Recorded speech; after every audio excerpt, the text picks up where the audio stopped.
আমাৰ দাৰি ৰদং ওৰফে বিজয়পুৰ বাংকে আঙেকাবাং বুলি কয় আমাৰ ছয় জাতীয় সংগঠন একত্ৰিত হৈ পেলাই আমাৰ আজি কনফাৰেন্সৰ কাৰ্যসূচী লোৱা হৈছে। আমি উলহ মালহেৰে পালন কৰিবলৈ লৈছোঁ।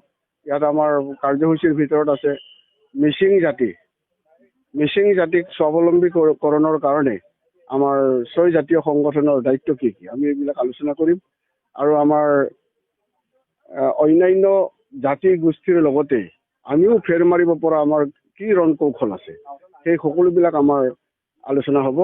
লগতে আমাৰ মিচিং ভাষা সম্পৰ্কেও আলোচনা হ'ব। ভাষাটো আমাৰ প্ৰায় দুৰ্বল হৈ আছে, আগবাঢ়িব পৰা নাই।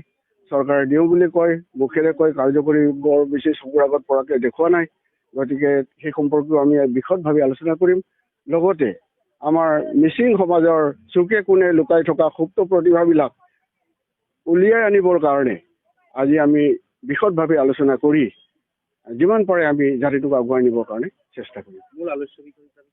মূল আলোচ্য বিষয় হিচাপে আমি লৈছোঁ আমাৰ মিচিং সমাজৰ যিবিলাক পিছ পৰি থকা আমাৰ জনজাতীয় লোক আছে, এই পিছ পৰি থকা দৰিদ্ৰ জনজাতি লোকসকলৰ কাৰণে আমি বিশদভাৱে আলোচনা কৰিম, তেওঁলোকক উঠাই আনিবৰ কাৰণে, সবলীকৰণৰ কাৰণে।